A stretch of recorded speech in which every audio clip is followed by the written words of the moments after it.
There was a page in the notebook identified. Excuse me. The top of the page is labeled hallway and classroom. In the hallway column, it's written, I'm thinking 3 to 4 people killed, injured, 4 to 5. Under the classroom column is written 15 to 17 killed, injured, 2 to 3. Further down the page is written classroom 2, 3 to 5 killed, injured, 2 to 3. And in parentheses off to the side, it says, surprised if I make it this far. And this was all in the notebook that was found in the classroom that he had left when he went to the bathroom? Yes, sir, that is correct. I want to take your attention now to another part of your investigation. Did you interview a Lisa Butler, who was a counselor at the Apalachee High School? Yes, sir, I did. Okay. When was it that you interviewed her?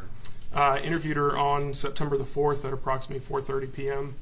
Myself and Special Agent Ashley Isaacson conducted that interview with Miss Butler.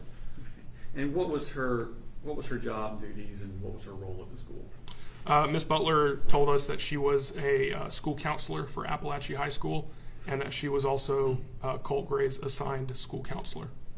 Okay. And prior to September 4th, did she have any interactions with Colt Gray? Yes, sir, she did.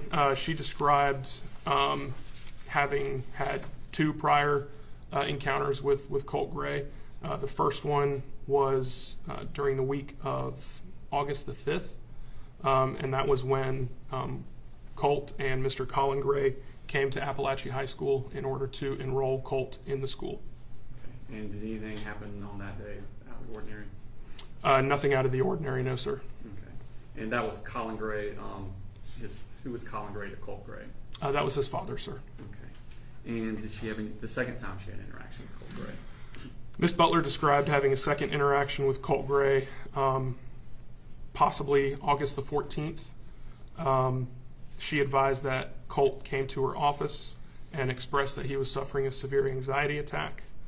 A Apalachee High School staff member had escorted Colt to her office and mentioned at that time that Colt had made comments that showed possible suicidal ideations. Miss Butler told us that while Colt was in her office speaking with her, he was shaking and rocking back and forth uncontrollably. Miss Butler stated that she spoke with Colt Gray, asked him if he had any intent to harm himself. He denied that, but she was also unable to get him calmed down. And Miss Butler assessed at that time that Colt was not suitable to continue with classes on that particular day due to his condition. What did she do at that point? At that time, Miss Butler tried to call, she advised that she tried to call Colin Gray, but he did not answer her phone call. Miss Butler then requested Colt Gray to call his father using his cell phone. And Mr. Colin Gray did answer that call. Miss Butler stated that she spoke with Colin Gray, informed him of Colt's condition, what he was experiencing, and what she was observing, and she requested Mr. Colin Gray to come pick Colt up from school. Miss Butler advised that Colin informed her that he would not be picking Colt up from school. He was working. And she mentioned that he stated that he was stuck on I-85 at that time. He further advised that there were no other family members that could come get him. Okay. Did she express to Colin Gray Colt Gray's state and what he'd been going through? Yes, sir. Miss Butler told us that she did describe Colt Gray's state to Colin, advised him of the anxiety attack and what her observations were in that moment, and how she did not feel that he was suitable to continue classes. And did Colin Gray ever come to pick up Colt Gray? No, sir. On that day? No, sir. Colt ultimately was able to calm down, and according to Miss Butler, at approximately 2:30 that afternoon, he was returned to class. Okay. I want to take you to September 4th. Did she receive any calls that day from Colin Gray about his son? From Colin Gray, sir? Yes, sir. Not that she described to me, no, sir. Okay. So he never called the school on that day to her? Not that I'm aware of, no, sir. And did she receive a call from Marcy Gray? Yes, sir. She described receiving a phone call from Marcy Gray at approximately 9:50 a.m. Marcy Gray was identified as Colt Gray's mother, and Ms. Butler described to me that Marcy expressed concern for Colt, and that Colt had texted something to her that day that led Marcy to believe that something bad was imminent. She wasn't sure what it was, but she also told Ms. Butler that Colt had a fascination with school shooters and school shootings. And Marcy further advised Ms. Butler that Colt did have the means and access to firearms through his household. Okay. And how did he receive those through his household? I'm sorry, sir? How did Colt have access through his household to firearms? I did not personally go to Colt's house. Did Marcy say anything about it? Marcy said that Marcy told Ms. Butler that Colin Gray owned several firearms and that they were located in the house. Okay. Just a second, please. That's all the questions I have, Your Honor. Good morning, Eddie. Good morning, sir. And how long have you been a special agent? Coming up on 5 years, sir. Okay. And were you in law enforcement prior to the time that you went with the GBI? I was a probation and parole officer with the Department of Community Supervision prior to my employment with the GBI. Okay. And as I understand, in the investigation of this case, the two primary things that you did, assume you went to the school. Yes, sir. And observed the area there at the school and spoke with Ms. Butler. Is that correct? Those are some of the things that I did. Yes, sir. I did conduct other interviews as well. Okay, and tell us the other interviews that you conducted. I spoke with Assistant Principal D. Martin. I spoke with Ms. Butler. I spoke with Ms. Greer. I'm sorry, Ms. Greer? Yes, sir. The Colt Gray second period teacher. Mm-hmm. I spoke with Ms. Ryan. I spoke with Miss Valerie Lancaster.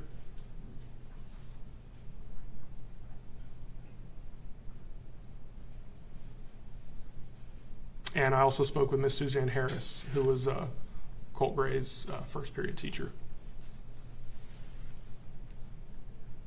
And I assume that all of these interviews were recorded? Yes, sir. Okay, and those have been turned over to the district attorney's office? Yes, sir. Okay. Other than those interviews, is there any other interviews that you've conducted? Not personally, no, sir. Okay.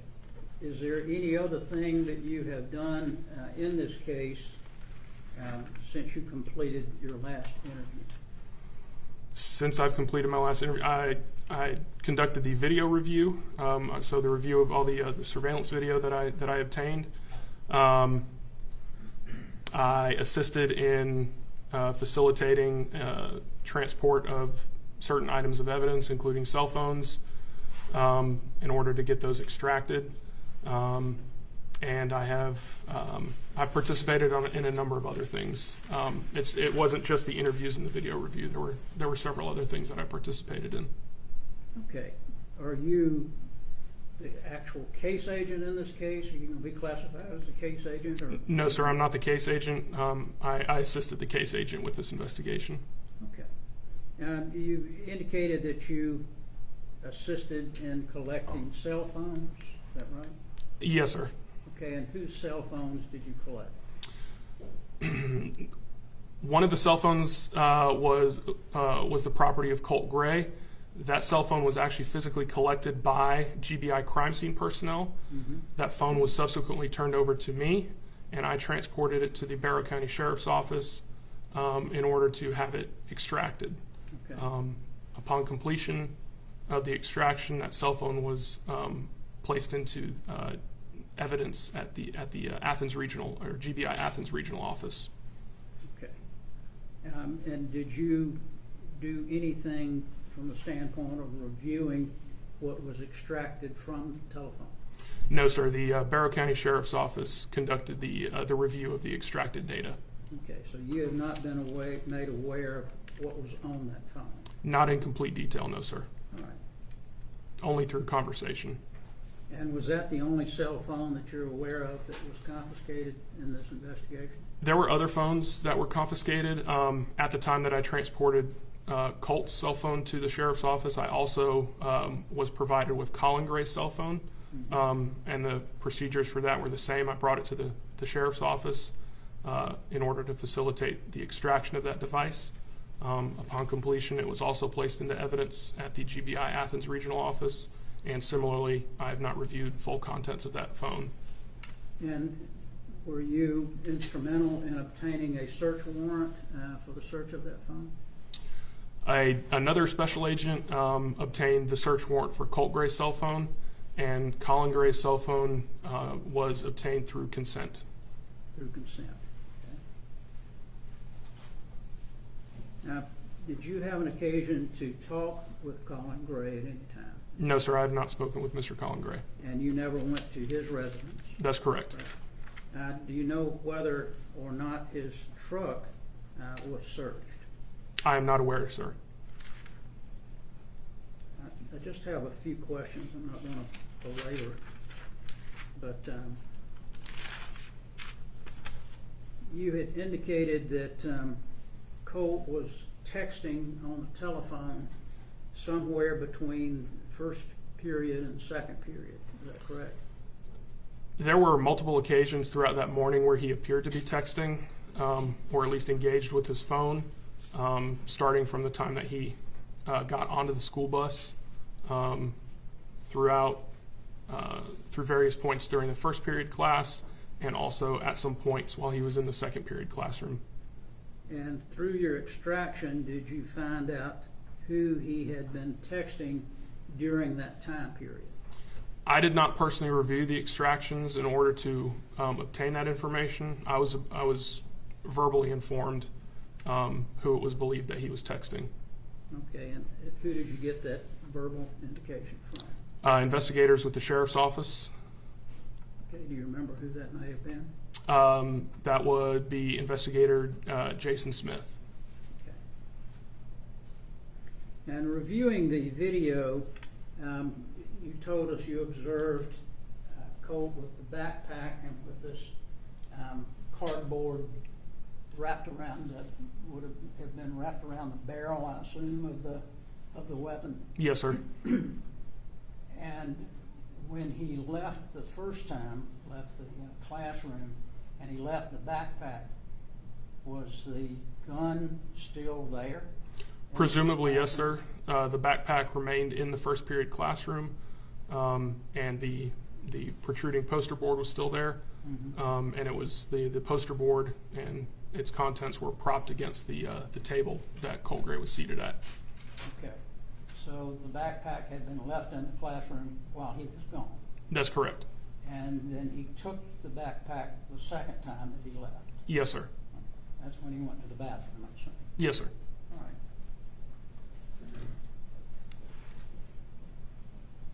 right. When you spoke with Miss Butler, did she indicate that she had any other conversations or attempted conversations with Colin Gray or Marcy Gray from August the 14th on? She indicated that she had communicated with Colin Gray previously in reference to Colt, and that she had tried to offer counseling resources, and she had provided forms in physical and electronic copies to authorize Colt to participate in counseling. She specifically mentioned a program. I can't recall the name of it at this time, but I do recall that she mentioned a program where a counselor could come to the school and meet with Colt. She also mentioned that Colin Gray had expressed some concerns about being able to pay for counseling. Those, best of my memory, those are some of the conversations that she had with Colin Gray. Okay. And do you know whether the documentation of that, the paperwork for that was ever located? Not by me. I'm not sure, sir. All right. Let me just ask you a couple of questions about this weapon. You indicated that it was an M400 rifle. Yes, sir. And tell us exactly what an M400 rifle is. I'm not personally familiar with Sig Sauer rifles, having never personally handled one, but based off of the photos that I've seen, based off seeing it at the crime scene itself, it appears to be an AR-15 platform rifle, semi-automatic, magazine-fed rifle, black in color. All right. Well, it was about 54 years ago when I was in the military, so I don't know much about the guns today. But you said it was a semi-automatic, not an automatic. Correct. Okay. And I'm not going to, since you're not an expert, I'm not going to ask you the difference, but that's what you understood, that it was semi-automatic, correct? Yes, sir.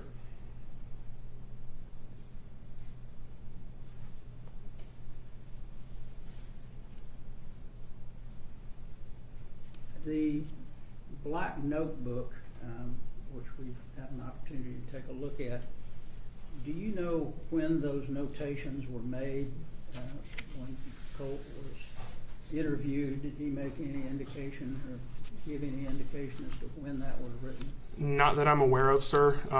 In reviewing the notebook, I didn't see anything specifically indicating dates or times when any of these notations were made. Okay, so it could have been made the night before, that morning. Really don't know at this point, correct? Correct. Okay. All right, thank you very much. Appreciate it. Thank you, sir. Anything else, Mr. Smith? No, Your Honor. Ask to be excused. Yes, sir. Ms. Callahan. Thank you, Judge. Call the next witness. State calls Agent Kelsey Ward.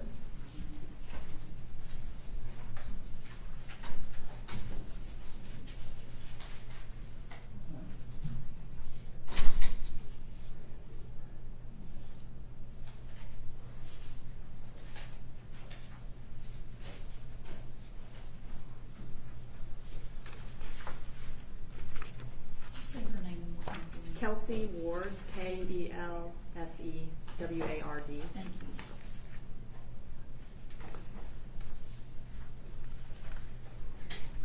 Yes.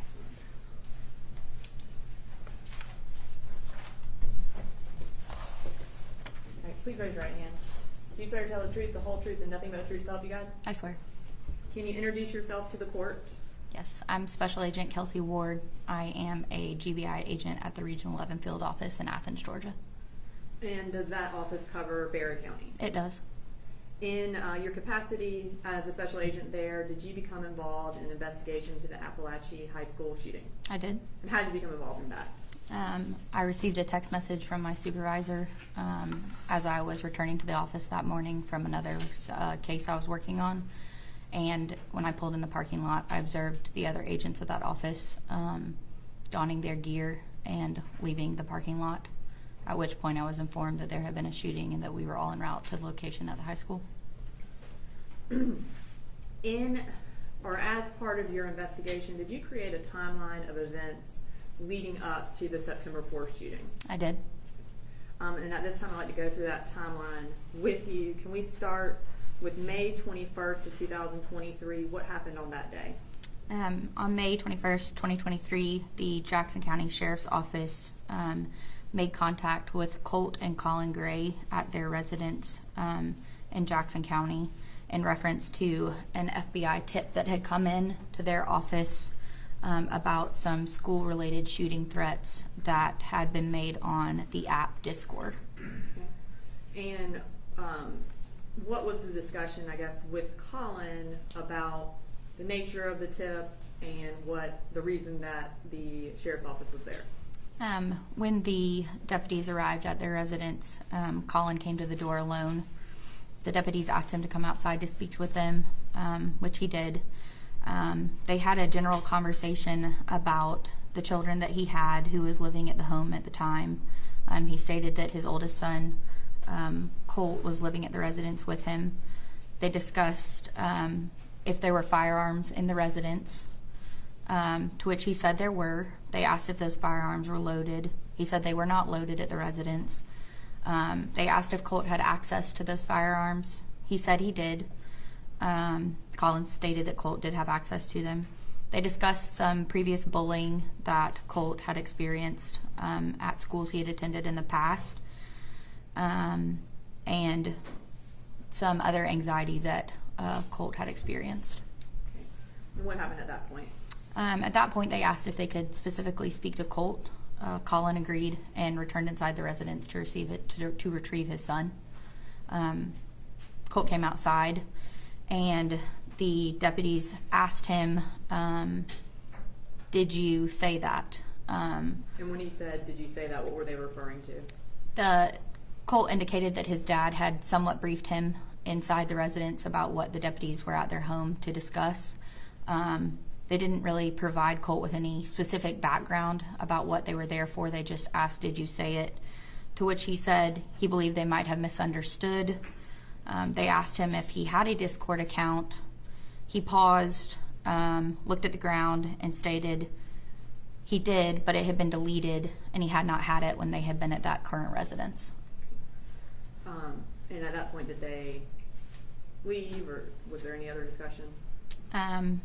There was very brief discussion about the bullying he had experienced in the past. They stated they were going to take his word for the fact that he did not say anything about school shootings at that time, and then the conversation with him concluded, and they left the scene. Now drawing your attention to October of 2023, was the Department of Family and Child Services involved with the Gray family? They were. Okay. And so in October of 2023, did they have an open case with them? They did. At that time, did Colin provide any information to DFACS about counseling? He did. Colin stated that all of his children were in counseling at the Barrow Ministry Village. That has been checked into, and Barrow Ministry Village does not have any record of those children attending any counseling. Okay, and that would be including Colt? That's correct. Now, moving to November 17th of 2023, what happened on that day? On that day, Colin purchased Colt a firearm from Mike's Gun Room. That is a M400 Sig Sauer automatic rifle. And you said it was purchased by Colin for Colt. That is correct. And what was the occasion? He stated that he was purchasing as a Christmas gift for his son. It was to be a replacement weapon for a firearm he had previously purchased for Colt earlier that year as a hunting weapon. Colt did not like the way that firearm had shot, and so his dad took it back to the store and then later purchased that Sig Sauer firearm in November. And that Christmas present that was for Colt, was that the weapon that Colt Gray used in the shooting? It was that weapon. Moving to December 19th of 2023, what happened on that day? On December 19th, 2023, Colin ordered a laser sight for Colt's automatic rifle from Amazon. Okay. And then moving to June 10th of 2024, what happened that day? Colin ordered Colt a tactical vest from Amazon. Okay. And are you familiar with the kind of plan that Colt had written out about the school shooting? I am. Was his plan to wear that vest? Yes, we do know from detailed notebooks that he had written in about his plan for the shooting that he had intended on wearing that vest. Moving to August 11th of 2024, what happened that day? On August 11th, 2024, Colt texted Colin, his father, to stop by Academy Sports, an outdoor store, and to pick him up 150 rounds of 5.56 or .223 ammunition. And is that the type of ammunition that is used in that Sig Sauer rifle that he had purchased? It is. And then August 15th of 2024, what happened that day? Colt asked his dad to buy him a Apalachee bore sight in a text message. Okay. sorry, I didn't quite hear that. A Apalachee bore sight to go on the firearm. Colt asked his dad to buy that for him in a text message. The day that Colt asked his dad to buy him that, had Colt been in a fight with his mother that day? Yes, he had been in a fight with his mom on that date. And what was kind of the fight about? It was about his possession of his firearm and having weapons available to him. They had gotten in an argument over it. And did his mother want Colt and Colin to put the weapons up? She did. She had indicated to both of them that she wanted the weapons locked away so they were not accessible. Okay. And so after that fight, is that when Colt asked his father to buy him something for that gun? He did, yes. And then the next day after August 15th, on August 16th, did Colin order that bore sight from Amazon for Colt? He did. He ordered the Apalachee bore sight from Amazon the next day on August 16th. Okay. I'm going to draw your attention to August 18th of 2024. What did Colin Gray do on that day? On August 18th, he sent a submission form to the Enlightenment Counseling. Okay. I'm going to show you this. Can you read what that submission form stated? Yes, I can. So, Colin emailed the Enlightenment contact. He stated, "I am a working dad of 3. Colt is my oldest, 14 years old. We have had a very difficult past couple of years and he needs help. Anger, anxiety, quick to be volatile. I don't know what to do. I have United Healthcare. Can you help? Thanks." And that was August 18th. That was. And now I'm going to show you another contact from Enlightenment on August 21st. Did Enlightenment follow up with Colin? They did. And what did they tell him or ask him? They stated, "Hi, Mr. Gray. I hope that you are doing well. I wanted to follow up and let you know that I tried to call you to touch base on Friday and left a message for you today as well. If you could please call me back when you have a moment to discuss details and get services started for Colt. Sincerely, Enlightenment Counseling." Did it appear that Colin had followed back up with them? No, he did not. Moving to August 26th of 2024, what happened that day? One of the counselors at the high school, Lisa Butler, actually sent Colin via email a form to fill out for the AWARE counseling. Colin did complete that form. And did Colin Gray do anything else that day? He also ordered a unisex half mask for Colt. On that same day, we also know that Colt spoke to his grandmother, Deborah Polhamus, via phone about the Parkland shooter and asked her, "If something terrible happened to me or I did something terrible, would you still love me?" And as far as that mask, was there any indication that Colt had also intended to use that mask in his Yes, plan? there was. That was also in his detailed plan. Going to August 27th of 2024, what happened that day? On August 27th, at approximately 2:02 p.m., 3 calls were made by Deborah Polhamus, that's Colt's grandmother, to the Advantage Mental Health Clinic in Athens, Georgia. Deborah, the phone was answered by clinic staff who helped determine who would be best to speak to her on the phone. She was transferred a couple of times to different employees, who then the last employee answered her questions. She told Advantage that Colt was having intrusive thoughts about hurting himself. The Advantage Clinic stated that they would have to have a parent come with Colt to the clinic, but that he could come any day. Best day for him to come would be Saturday, August 31st, and they were told to just walk right into the clinic. There was no need for an appointment, but as I stated, the parent must be present. Did anything else happen on August 27th at school? Yes. Colt actually had an anxiety attack that day at school.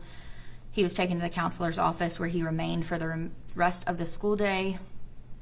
Colin was actually called by personnel in the high school's counseling office, and he refused to pick up his son because of work. The next 2 days, August 28th and 29th, were those school days? They were. And did Colt attend school? He did not. He skipped school both of those days. And then August 30th, was that a holiday? It was a holiday, so he did not, of course, attend school that day either. And you indicated that on August 31st was the date that they were intending on taking Colt to Advantage Behavioral. That's correct. Did you have a discussion with Colt's mother, Marcy Gray, about that specific instance? I did. What was the plan?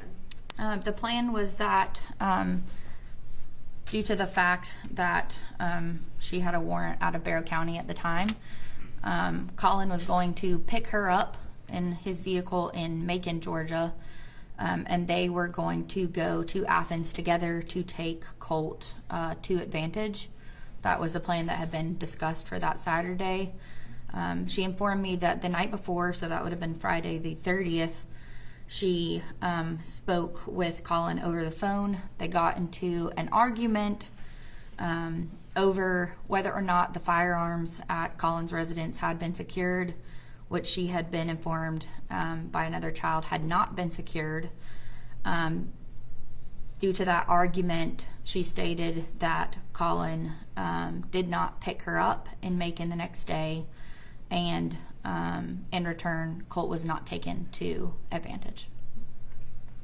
Marcy stated that Colin stated he could not pick her up due to not having money for gas.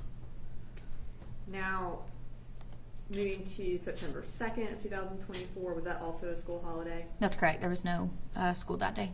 And was September 3rd a school day? It was. Did Colt attend school that day? He did not. He skipped school again that Tuesday. Now, moving to September 4th, the date of the shooting, around 8:30 in the morning, did Colt text his father, Colin? He did. And what did he say? He sent his dad a text that stated, "I will text you in about an hour. It's important. Please answer when I do." Were there any follow-up texts from Colt to his father? There were. At 9:42 a.m., Colt texted Colin again. He stated, "I'm sorry. It's not your fault. No, I love you and Jenny and Coley. You're not to blame for any of it." And did Colt also text his mother? He did. And around when did he text her? He texted her at approximately 9:50 a.m. And what did he say to her? "I'm sorry." What happened after Marcy received that text? Marcy called the school at approximately 9:50. She was on the line with them for approximately 8 minutes and 29 seconds. During that call, she spoke with Lisa Butler. She explained that she, Marcy, and Colin had received some very concerning text messages from Colt, and she wanted the school to put hands on him immediately and determine where he was inside the building. Okay. And while Marcy called the school, did Colin also call the school? He did not. Now, what approximate time did the school shooting begin? The school shooting started at approximately 10:22 a.m. Okay. Now, moving to Colin Gray's home, was a search warrant conducted at his home? It was. And is that home, where is that home located? Is it I guess in Barrow County? It's in Barrow County. What day was that search warrant completed? It was completed the afternoon of September 4th, which was the day of the incident at Apalachee High School. Were guns located in the home? There were. And approximately how many guns? There was an AR-15 located in the home. There was a black and color shotgun located in the home. There was one black Glock located in Colin's vehicle, and then there was one black BB gun that looked like a real gun located in the kitchen. And then later, I actually received a text message from Marcy indicating that when she had returned to the house later that day after the search warrant was complete, she had located a tan and color handgun in the floor of Colin's bedroom. As far as the assault rifle and the shotgun, where were those located? The shotgun and the rifle were located in the top of the closet in the bedroom that Colin and Coley, his youngest son, shared. And how old is Colin? He is 8 years old. And were the guns secured in any way? They were not. And whose guns were those? Those belong to Colin. Was anything else at the top of the closet? There was also ammunition as well as multiple magazines that could have been used in that firearm as well as other firearms.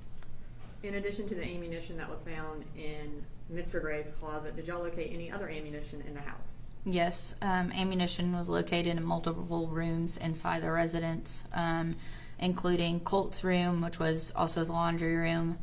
There was a green tin of ammunition, mixed caliber ammunition. There was a plastic bin inside Colt's room that also had loose ammunition inside of it. There was ammunition found in the cabinets in the bathroom that the family shared, as well as in a lab-style mask that was located in Coley and Colin's bedroom as well. And we're going to go into more depth with the interview you did with Colin Gray, but in that interview, did he talk about that green tin that you said y'all found in Colt's room? He did. He indicated that he believed it was in the garage of the residence. And did he indicate what was kept in that green tin? Yes, he stated that the ammunition was all kept in that green tin. Were there any writings of Colt Gray's that were found in the house that were concerning? There were. I'm going to show you.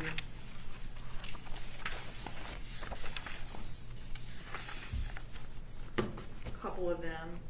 If you could just describe, or if you want to read what the writings were and kind of approximately where they were located.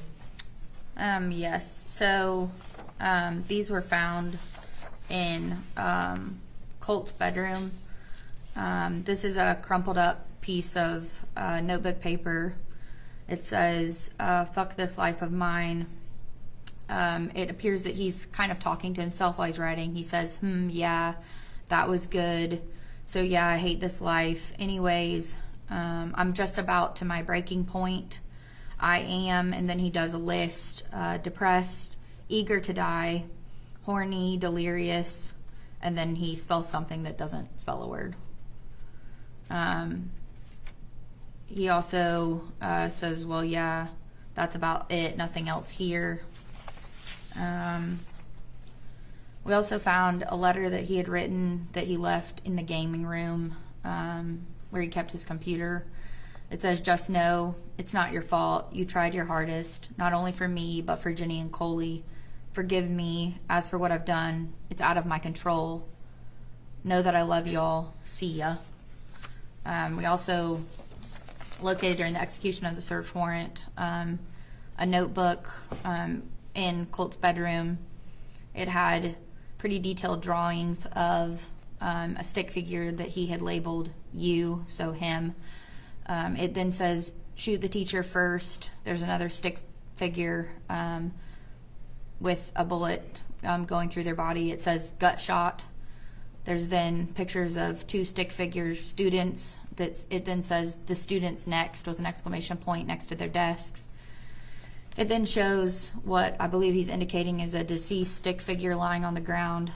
Him again wearing his hat with the gun, shooting towards those two students he had drawn at their desks. One of them appears to have a head wound, and the other one is yelling in horror. And then it shows his stick figure again with the word suicide and a smiley face written. He shows the stick figure shooting himself.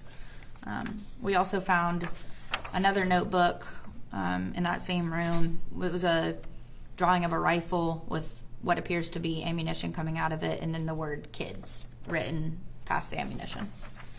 And you indicated that they were found in Colt's bedroom, and then also Colt had a gaming room. That's correct. Was the gaming room his only? Is that like he would only be the person to go there? Yes, that's what we understand. It was his gaming room with his computer in it. So with those two rooms, were these writings hidden underneath the mattress, or were they just kind of out in the open? They were out in the open. The letter specifically that he had written to his family was sitting on the computer desk in plain sight. In addition to those writings that y'all found, did y'all find anything in the house that suggested Colt Gray had an interest in school shooters? We did. In that same gaming room we found GBI, when they executed the warrant, located what would be described as a shrine of sorts. There were multiple clippings from newspapers, pictures that had been printed off the internet of other shooters that had been involved in similar incidences.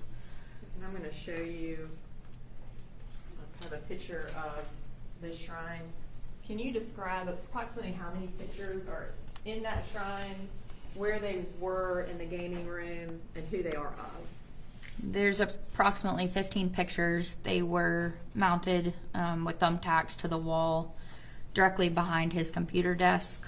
The pictures show newspaper article clippings labeled with the toll of students that had died during the Parkland shooting, articles from Los Angeles Times and the New York Times showing the firearms that were located during that shooting incident, as well as students mourning the loss of their friends.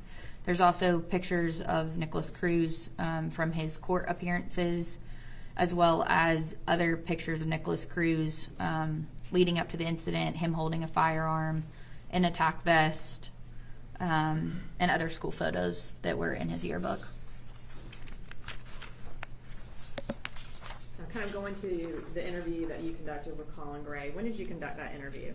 I conducted it on the day of the incident, so September 4th. Do you remember what time approximately? Was it close in time to when the search warrant was completed? It was at the exact same time the search warrant happened. I don't have the approximate time written down here. I want to say it was approximately 2 o'clock in the afternoon. When you interviewed him, did you discuss with him the firearm that Colt used in the shooting? I did not specifically discuss that firearm. I just discussed that a shooting had taken place. At that point, we didn't know all the details, so I didn't want to give him too much information. And when you talked to him, did he tell you about the firearm that he had purchased for Colt that was used in the shooting? He did. During our interview, he went into great detail describing the time he had spent with Colt, trying to get him involved in a hobby that he, as his father, enjoyed as well, which was shooting deer as well as shooting at the range. He discussed in detail why he had purchased that specific assault rifle as the Christmas gift for Colt. He discussed buying him a laser and a laser sight for the rifle. But he also stated that Colt had, for at least approximately a week, been keeping that firearm in his bedroom, specifically in the corner of the room near his guitar. And so did they practice shooting at all? They did.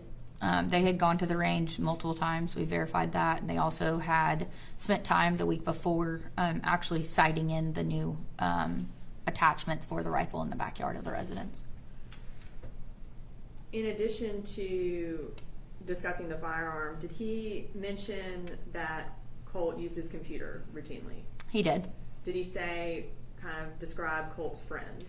He stated that he didn't have a lot of friends that he interacted with in real life. Most of his friends were individuals he had met electronically over the computer. And he wasn't even really able to tell me any specific friends that he had. Did he ever look into Colt's computer or his friends on the computer to see what they were talking about or what they were doing? No, he stated at that time that Colt had never given him a reason to need to go through his phone or computer. Did he mention anything to you about the visit from the Jackson County Sheriff's Office, specifically about Colt talking on the computer? He did. He mentioned that they had just come out to speak to his son about threats that had been made online, but it was very brief. He didn't go into any detail about what had been discussed during that conversation. Did he give you any indication that he had tried to or wanted to get Colt into counseling? Yes, he did say that. And what did he say about that? He specifically detailed the interactions he had had with Lisa Butler, the counselor at the high school, in reference to filling out the forms for the AWARE counseling. He stated that he needed to sign the form, that they had sent him the form, that he had filled it out, and he had sent it back. He also stated that there had been discussion about taking Colt to Advantage Behavioral Health in Athens, that it was a holiday weekend when they were supposed to be taking him, and it never happened. He also stated that Colt was supposed to be attending counseling at the school, but as we know, Colt had skipped the days he was supposed to attend counseling. He hadn't even gone to school. So, Did he give any indication as to the reason why he had not gotten Colt into counseling before the school AWARE program came up? Very briefly, he stated that there were some issues with his insurance as he had a newer job and he had waited for that insurance to come into effect. But otherwise, no, there were many attempts. He just never stated why he hadn't officially attended. So previously in the timeline or in the search warrant, you had mentioned there was a shrine of Nicholas Cruz, the school shooter, on Colt's wall. Did you discuss with Colin whether or not he went into that gaming room of Colt's? Yeah, I just point blank asked him if he went in the rooms that Colt occupied at the residence, if he had noticed anything on the walls. And he stated that he had noticed one specific picture of a male wearing glasses. I believe it would be the court picture of Nicholas Cruz. He stated that originally Colt had a picture of some rock-related individual hanging on the wall, but that picture had been taken down and the picture of Nicholas Cruz had been hung where that picture was on the wall. And he stated that he didn't know who that was, and when he brought it up to Colt, Colt basically said, "Dad, you really don't know who that is?" And he said, "No, son, I don't." The topic was dropped for a while, and then later that night, Colin asked Colt again who were the individuals hanging on his wall, and Colt explained that it was Nicholas Cruz, a previous school shooter. There wasn't any further discussion about that other than, why is he on your wall? And he just said he was. So, Moving to the day of the shooting, did Colin provide a timeline of what he did that day? he did. Kind of go through what he said. He said early that morning, the day kind of went as planned. He checked on his kids. He made sure that Colt was getting up and was going to school that morning because they had discussed how important it was for Colt to attend school because he needed to go to counseling and had skipped so many days. He left and took his youngest son to school as he normally did, Coley. And then Jenny, his daughter, and Colt were left at the house to get on the school bus as they did every morning. He then went to work after he dropped Coley off at school. Later that morning, he got those very concerning text messages from Colt that I previously touched on. He then spoke with Marcy, who had also received concerning text messages. He also received text messages from his daughter Jenny, indicating that her school was on lockdown. He left work after receiving those concerning text messages, speaking to Jenny and Marcy, and went home. He stated that when he went home, he turned the news on in the den and was watching it and saw that the shooting had taken place at the high school by that point. He then went into Colt's room under the impression that all the weapons were secured in the residence, but then stated that he realized that the rifle that was Colt's was not sitting in the place inside Colt's bedroom where it had been previously. It was no longer in the corner of the room propped up against the guitar.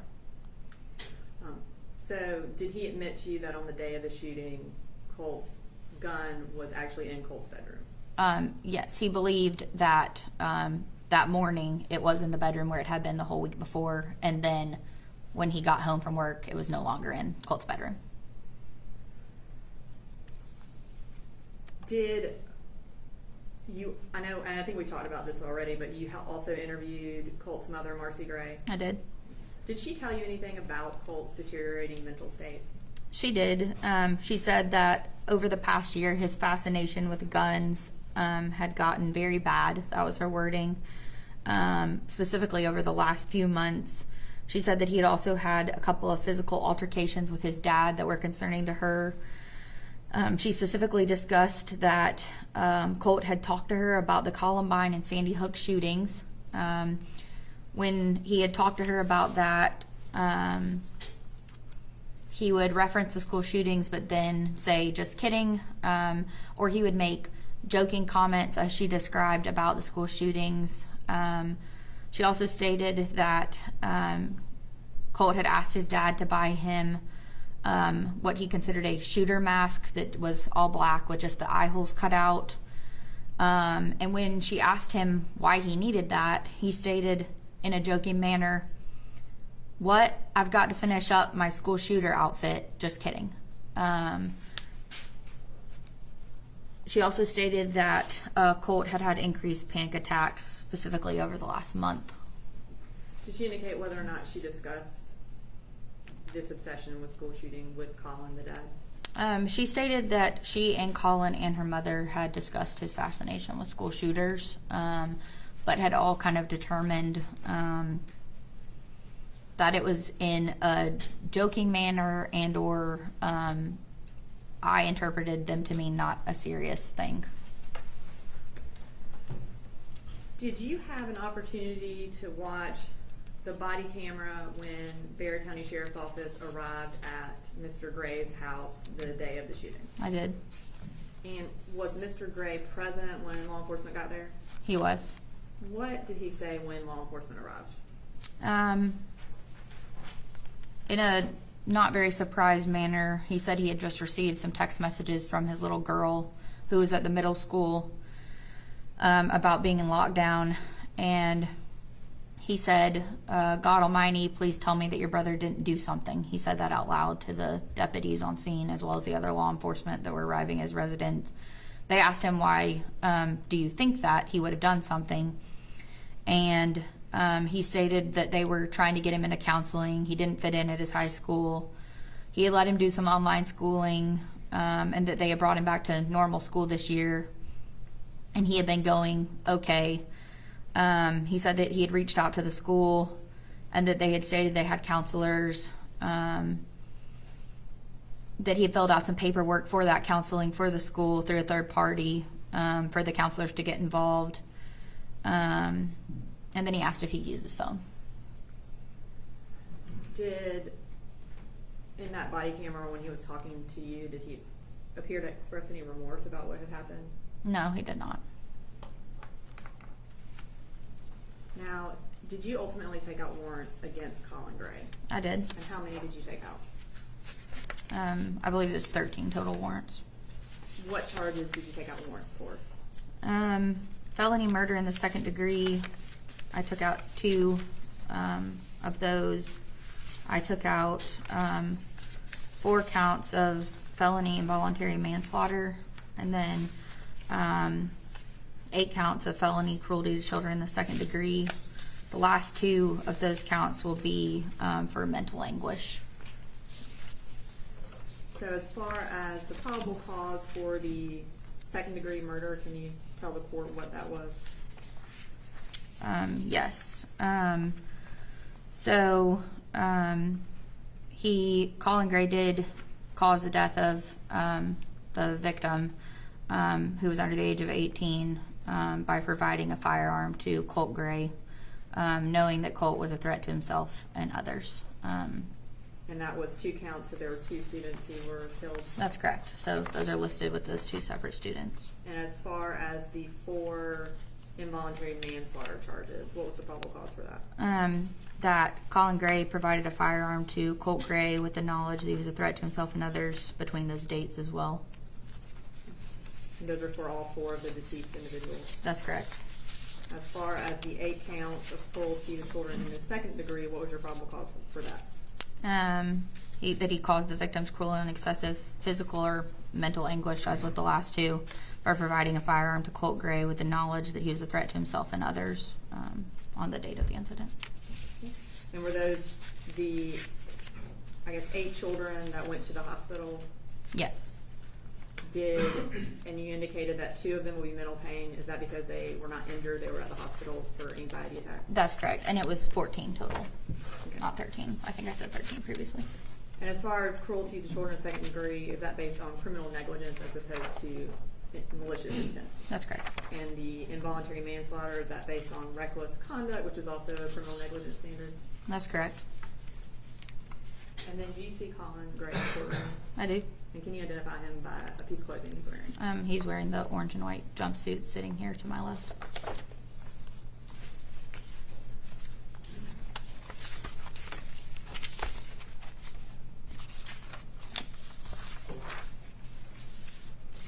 And one last question. You indicated that, I guess, one of Colin's children, the daughter, had texted him and said that her school was in lockdown.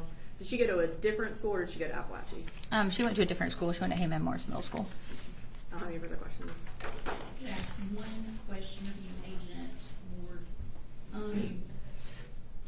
You testified that Mr. Gray got a text from Jenny that she was on lockdown, and then you said he left work. Do you know why he left work?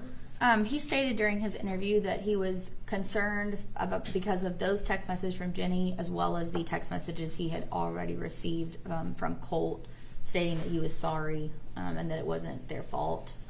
He had also gotten a call from Marcy stating she had received similar text messages from Colt, stating that he was sorry. That made him concerned, and he felt that he needed to go home. Okay, and to your knowledge, I think you testified he left work and went home and turned on the TV. That's correct. So he went straight home from work. He went straight home. That's and what he then turned on stated. the TV. That's correct. Okay. All right. Thank you. Mr. Beard. Thank you. Good morning, Agent Ward. Good morning. And Agent Ward, how long have you been working in law enforcement? I'm going into my 9th year working in law enforcement, I believe. Okay, and is that all in the same place, or have you moved around any? It's not at the same place. I did almost 6 years at the University of Georgia Police Department, where I was on patrol. I left there as a corporal, and I was hired by the Georgia Bureau of Investigation, where I've worked for almost 4 years. Okay. And hired by Mr. Reynolds, Agent Reynolds? Yes, it would have been. Okay. It would have been Mr. Reynolds at the time. He Yes. was my law partner for 13 years. Okay. I know him very well. You got involved in this case, I think you indicated to us, the morning of the shooting. That's correct. And were you instrumental in taking any warrants? I mean, not warrants, but search warrants? No, I did not take any search warrants. I just And took the arrest warrants. Who did the search warrants? The search warrants were taken by Special Agent John Genta. He's another agent at our field office in Athens. All right. Now, you told us that that you were the agent who took the warrants themselves, and you just went over those. Yeah, the arrest warrants for Colin. And let me just be sure, the predicate acts for each of these counts that you have spoken with us about was cruelty in the second degree, is that correct? Yes. Okay. And that cruelty being, one, providing a weapon, That's correct. correct? And two, knowing that Colt might hurt himself or others. That's correct. Those are the two areas through each one of these warrants, is that correct? That's correct. Okay.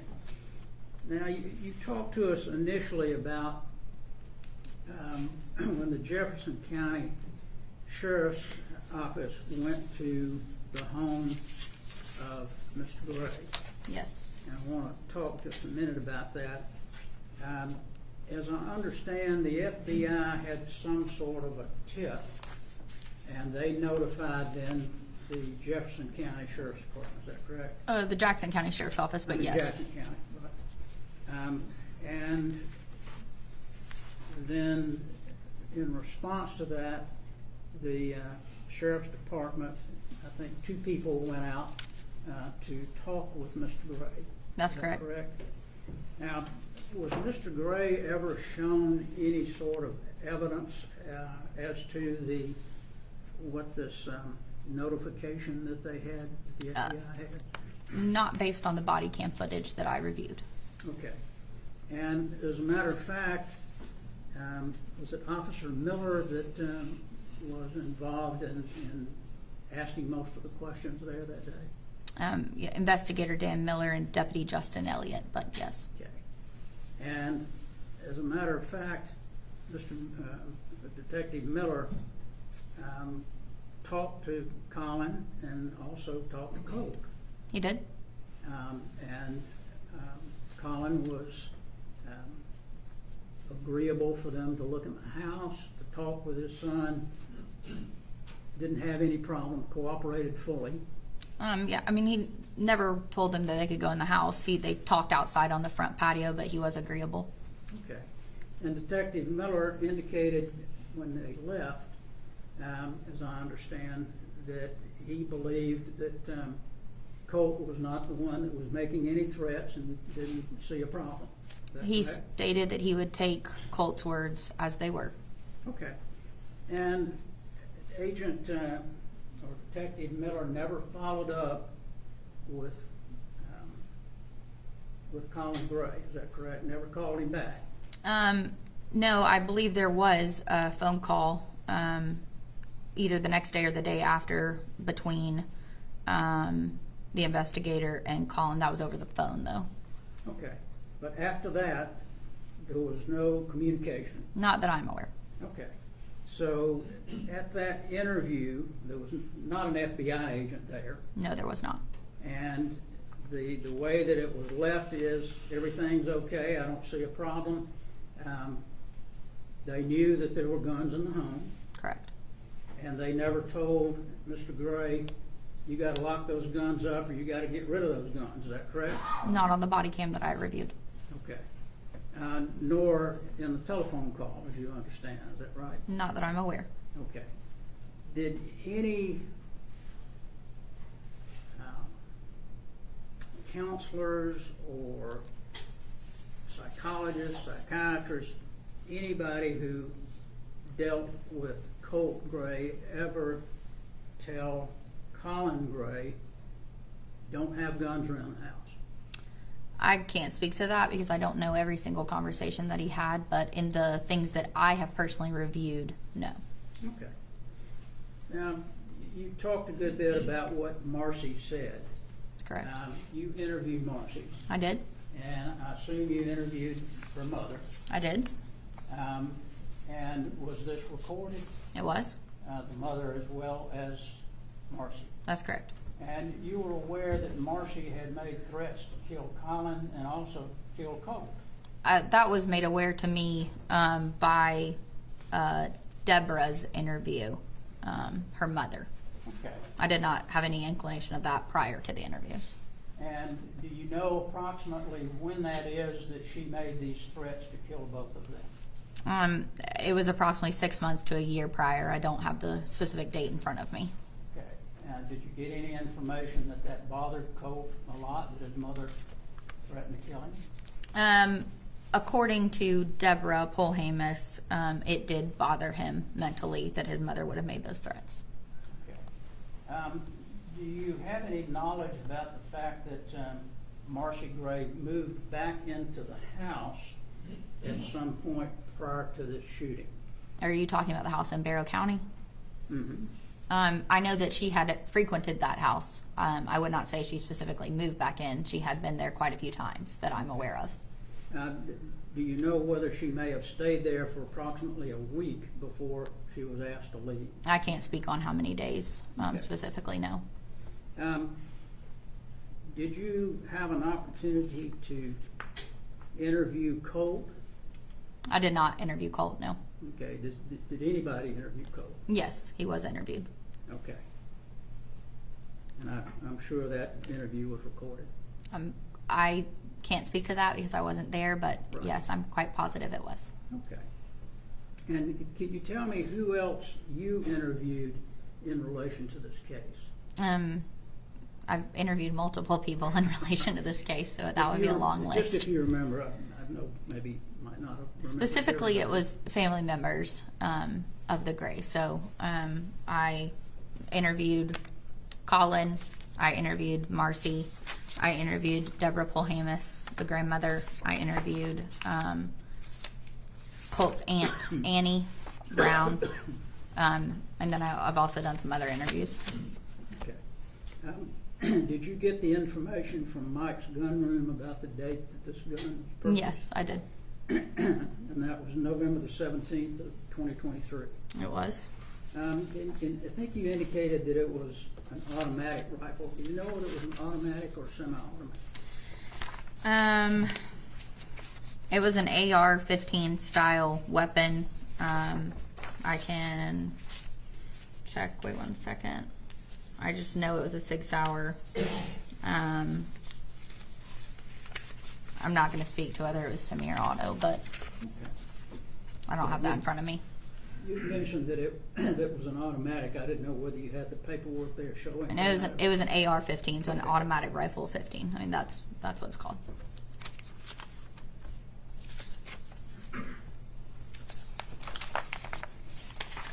Did you obtain Marcy's telephone to do any search of the telephone for any of these texts that she said that she had received?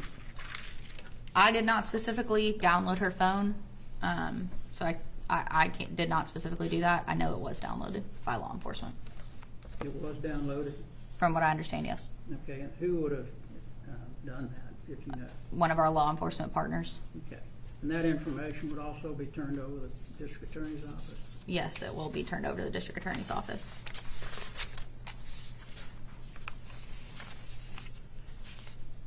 And I'm sure you got the information about Marcy tying up her mother and leaving her there for quite some time, about the time she made this threat to kill Colt and Colin. Yes, I have been informed of that information. Okay. And had the mother been banned from Barrow County? When you say the mother, you're talking Marcy. about Marcy? Not banned. She had a warrant out of Barrow County for specific reasons.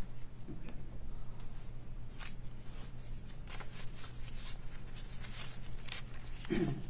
You spoke about the paperwork that Colin Gray had completed for counseling with Ms. Butler. Does anybody have that paperwork? Has that been located? Yes, we have it. You have it? Yeah. Okay. Was it with Ms. Butler? Yes, she was involved in the email chain. There was multiple people involved in that email chain. Okay. So the paperwork had been filled out and had been sent to Ms. Butler. Is that That's correct.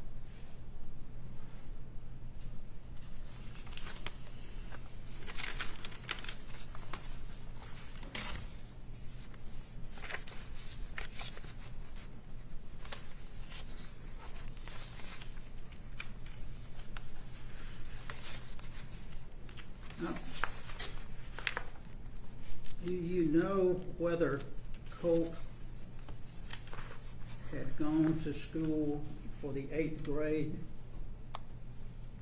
You know, he completed the 8th grade or didn't complete the 8th grade? I haven't specifically looked at school records. I've obtained information in my interviews, but I'm not going to speak to the exact attendance or not attendance that he did because I don't have it in front of me. And do you know during the time that he would have been in the 8th grade, he was living with his mother part of that time down in Fitzgerald? I do know that he had lived in Fitzgerald for some time, but I don't have it in front of me the exact months he lived down there. Okay. Did Miss Butler indicate to you when you had a conversation with her why Colt was put in the 9th grade if he did not complete the 8th grade? I didn't speak to Miss Butler, so I did not get that information from her. All right.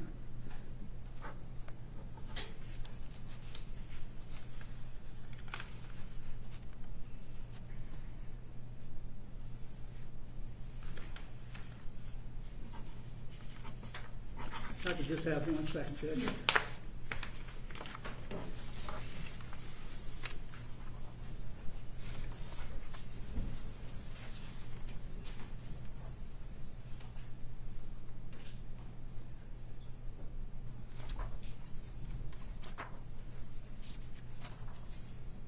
One thing that I forgot to ask, did you get any information or interview anybody from DFACS about any prior intervention?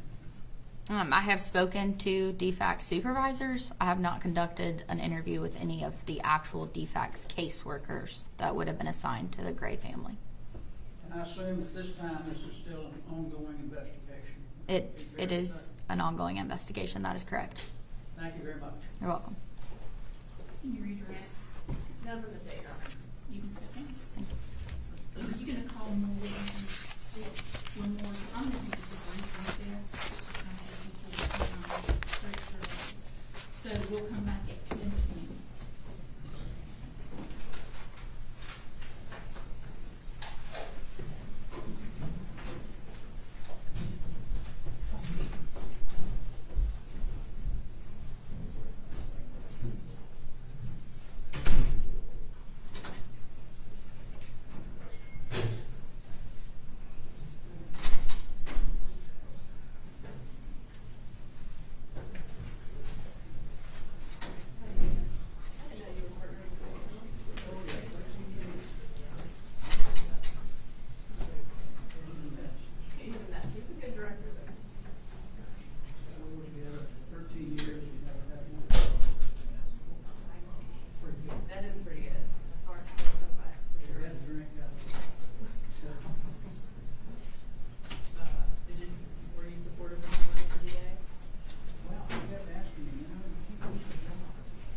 And he used to send me, he says, go talk to Vic about this.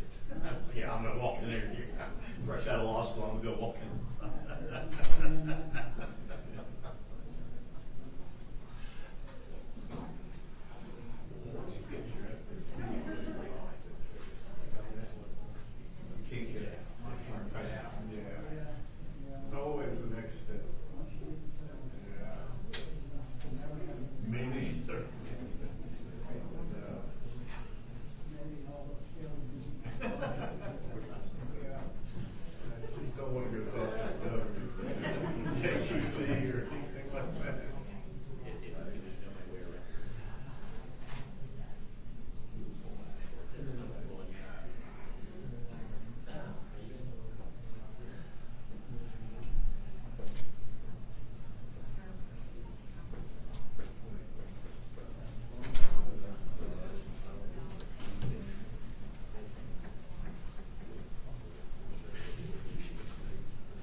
seated, court back in session.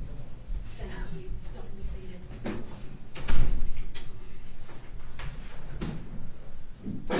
We'll proceed.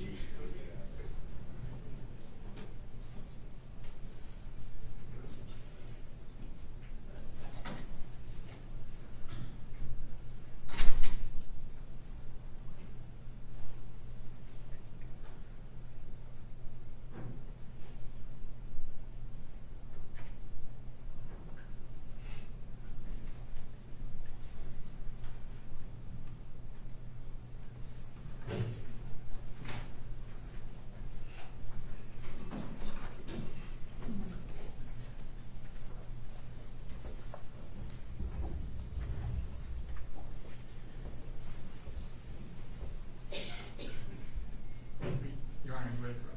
Yes, as soon as the. Okay.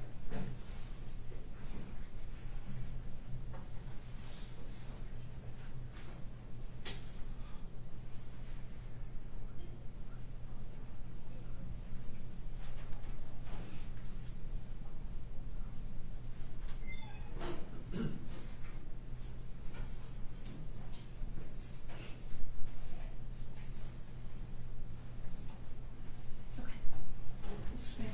Your Honor, State Call Jason Smith to the stand.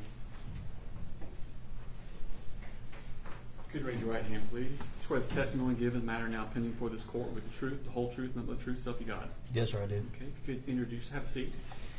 If you could introduce yourself for the court. My name is Investigator Jason Smith. I'm an investigator with the Barrow County Sheriff's Office. Okay, and were you an investigator back on September 4th of this year when the shooting happened at Apalachee High School? Yes, sir, I was. Okay, and what are your duties at the Sheriff's Office? I'm assigned to the Criminal Investigations Division. We work crimes against persons. That can range from child molestation, murder, shootings. Okay, and were you involved in the investigation of the shooting at Apalachee High School? Yes, sir, I was. Okay. I want to take your attention to a very specific part. Did you have a chance to interview Colin Gray? Yes, sir, I did. Tell us when that was. That was on the 5th, September the 5th. So the day after? Correct. Okay. To your knowledge, had he already been interviewed by the GBI? Yes, sir, he had given one previous interview. And when was that? I believe that was on September the 4th. Okay. And when you came into you, was your interview recorded? Yes, sir, it was. Okay. And about how long did you talk to him? It was a few hours. Okay. And during that interview, did he talk to you about who had custody of Colt at the time of the shooting? Yes, sir. And who was that? That was himself. Okay. And did he talk to you about the guns that Colt used in the shooting and how he acquired those? Yes, sir, he did. Tell us about that. Colin told me that he had purchased the firearm for Colt as a Christmas gift the previous year. Okay. And did he say anything about the clips that held the ammunition for the guns? Yes, sir. He mentioned that at least on one occasion that Colt had asked him for a larger magazine. I believe the original magazine came with 20, capable of holding 20 rounds, and he had asked for a larger magazine. And did Mr. Colin Gray acquiesce to that request and give him? Yes, sir. He said he did. Okay. Did he also talk about any other accessories to the firearm that Colt asked for? He did. He mentioned some odds and ends. One that kind of jumps out to me is a bore sight, a laser bore sight to sight in the rifle. But he mentioned other things that he had gotten for the rifle as well. Okay. And did he get the things that Colt asked for? Yes, sir. Okay. Did he ever talk about going with Colt to practice shooting the firearm? He did. Okay. And where were that at? I believe one of them was Big Laser. There was a second one. I don't remember the name of that one right now. Okay. And the ammunition that was for this gun, who purchased the ammunition? Mr. Colin Gray. Okay. And where was it stored when it was at the house? So during our interview, Colin Gray mentioned that the ammunition was stored in a green box. And through the GBI search warrant, I was later informed that the green box that Mr. Colin Gray was referring to was actually located in Colt Gray's bedroom. Okay. And did he talk to you about Colt being violent? Yes, sir, he did. And tell us about that. Colin Gray stated that that Colt's behavior had become more aggressive over the past few months, and he detailed at least 2 occasions where Colt had become physical with him, that he had punched him, he had kicked him. On one of those occasions, he had also thrown a screwdriver at him. He also mentioned that Colt had done some various damage to a door in the household that was close to his sister's bedroom. And this was all in the few months before the shooting? Yes, sir. Okay. And had he ever been violent with his mother? He had.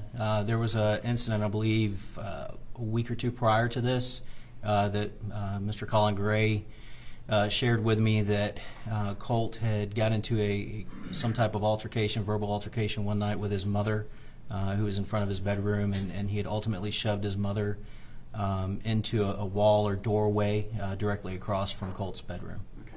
And this, you said a week or so before this being the shooting? Correct. Yes, sir. Okay. And because of that, was there a discussion between Colin Gray and Marcy Gray about removing the guns from Colt's Yes, sir. access? There was. And were those guns ever removed from Colt's access? Not that I'm aware of, no, sir. Okay. Did he talk to you about Colin's mental health issues? He did. Excuse me, about Colt's mental health issues. Yes, sir. He did. He mentioned that that the family had been trying to get him help, that Marcy and he had talked about getting Colt help at Advantage Behavioral Health, that they had discussed having him perform some inpatient treatment. Did they ever go to that? No, sir. Okay. And did he say anything about Colt asking to be placed in a mental asylum? That, I believe that came from Marcy. That was discussed between Colt and Marcy. Okay. And did Marcy relay that to Colin? Marcy said she did, yes. Okay.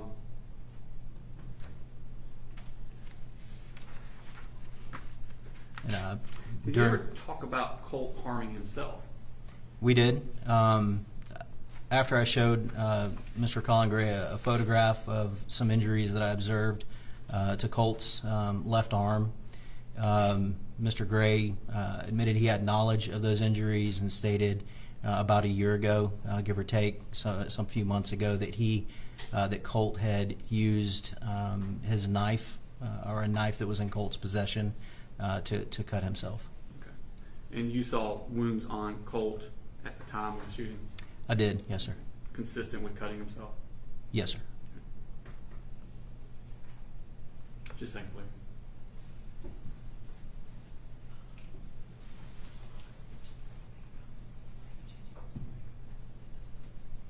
Nothing further, Your Honor.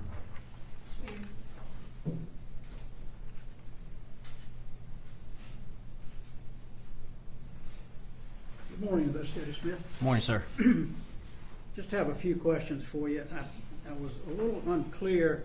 You were talking about this green box that the ammo was kept in. Yes, sir. That was kept in Colin Gray's room, correct? Colt Gray's room. Okay, so Colt kept it in his room? So Mr. Colin Gray stated that he kept the ammo in a green box in his closet. Mm-hmm. And during a search of the household, the only green box that was located containing somewhat of ammunition was found in Colt Gray's bedroom. Okay. So, but Colin told you it normally stayed in his room. That's what Colin said, yes, sir. But what happened was that supposedly that Colt moved it, that got it out of his father's room and took it to his room. Well, Colin Gray did not mention anything about him moving it. He just said that the box was normally kept in his bedroom. Okay, but that it was not there when he got back to the house. It was in Colt's room, correct? We didn't discuss where the box was when he got back to the house. Okay. And you indicated that Marcy had made a statement about Colt saying he needed to be in an asylum. Did you interview Marcy? I did. And when did you do that? I would have to go back and look at my notes. I don't have that date specifically offhand right now. Okay. Who else did you interview other than Marcy? I interviewed Colin Gray. I interviewed Colt Gray. I interviewed Marcy Gray. I interviewed Debbie Polhamus. And then there was an aunt by the name of Annie Polhamus. I believe she goes by Annie Brown as well.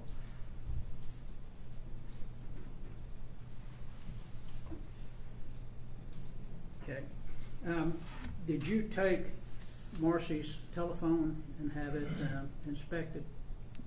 Yes, sir. Okay. And has that been completed? I have not entirely gone through it. I've gone through a majority of it, but not entirely. Okay. And that information will be given to the district attorney's office? Absolutely, yes, sir. All right.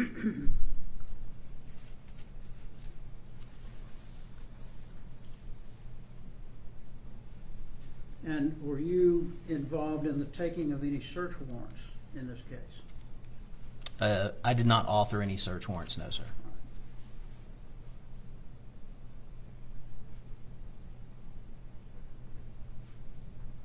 And I'm sure you did a background check of Marcy Gray. That'd be fair to say? I did not run her criminal history, no, sir. Okay. So you don't have any idea what her criminal history is? I've heard that she has a criminal history. As far as exactly what that is, I don't know. Okay. And so when you interviewed her, you did not know what her background was from the standpoint of any criminal history. That'd be fair to say? Not entirely, no, sir. Okay.